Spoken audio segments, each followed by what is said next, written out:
Have you ever had that feeling, that there's something more, a different level of awareness, just out of reach, where your deepest wishes aren't just hopes, they're guaranteed realities?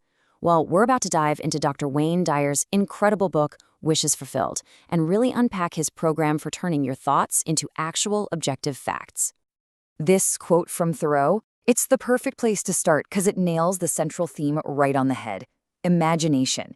He says to live the life you've imagined. Now, this isn't just about wishful thinking.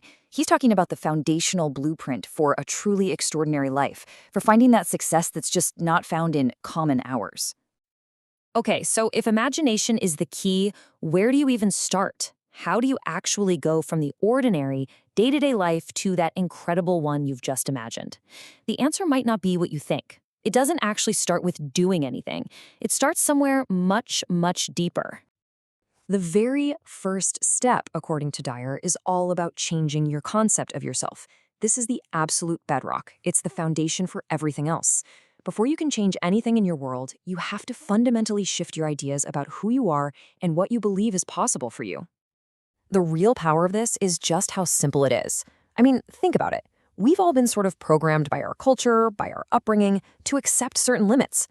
Dyer says that to live that extraordinary life, you have to be willing to look at those old beliefs and replace them with a new, higher vision of who you are. Dyer breaks this whole self-concept thing down into two parts. First, you've got your outer self. That's the ego, right? It's your body, your job, your accomplishments, all the things you use to define yourself in the physical world.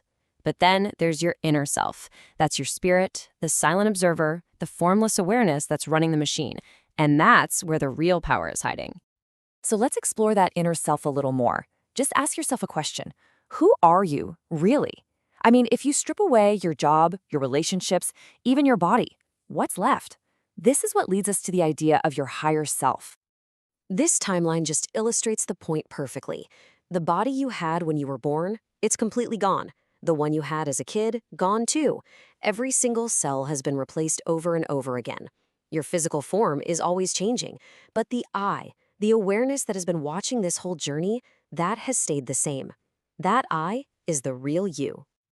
And this brings us to a really profound spiritual truth. If your physical self is always changing, then it can't be what's truly real. The only thing that is real is the part that never changes. That constant, observing I is your higher self. It's a spark of the divine, totally formless and eternal. Now, this idea builds even further. If your higher self is a spark of the divine, what happens when we go even deeper? Well, this brings us to what Dyer calls your highest self.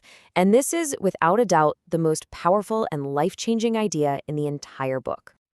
To really get this, we have to go back to this huge moment in the book of Exodus. Moses is there at the burning bush. He's just been given this massive task, and he asks a really simple but totally crucial question. When people ask me who sent me, what's your name? What am I supposed to say? And here's the answer. It's a revelation that has echoed through thousands of years. The name of God, the creative force of the entire universe, is I Am. It's not a name like Steve or Susan. It's a statement of pure existence. I am. So here's the most important part. I am isn't just a name for some being way out there. It is the name of your own highest self. It's the creative power of God that exists inside of you. This means every single time you say the words I am, you are calling on this power, whether you're saying something good or something bad. Jesus understood this on such a deep level. When he said, before Abraham was, I am, he wasn't just talking about being old. He was claiming his oneness with God. And when he said, I am the way, or I am the light, he was speaking from that divine I am presence. But here's the most important part. He taught that we could do even greater works because that exact same I am power is inside every single one of us. Okay, so you've completely changed your concept of yourself. You get it now. You're not just a physical body. You are the divine creative power of I am. So, how do you use this power? Well, the first and most important tool in your toolbox is your imagination. This quote from William Blake is everything. Just look around you right now. The chair you're in, the phone or computer you're watching this on, the room you're sitting in. Every single man-made thing in the world first had to exist as a thought, as an image in someone's imagination. This is exactly why your imagination is so sacred. It's not just for daydreaming about your next vacation. It is the workshop of creation. It's the formless, spiritual place where all physical things come from. It's literally where you team up with your highest self to create your reality. So now that we get how powerful it is, how do we use it the right way? Dyer gives us 4 simple but really profound rules to take control of this creative engine and actually put this all into practice. Let's break these down real quick. Number 1, never imagine what you don't want. Your imagination is a creative tool. It doesn't judge. It just creates whatever you focus on. So only focus on what you desire. Number 2, let go of the past. You can't create a new future if you're stuck replaying old stories and old limitations. 3, protect your imagination. This is your sacred space. Don't let other people's negativity or doubts get in there and mess it up. And finally, number 4, don't be limited by your current reality. What you see around you right now is just the result of old thoughts and old imaginings. Your imagination is unlimited. It's where you create what's going to be. And this last little gem from Blake, it points to the ultimate shift in how you see the world.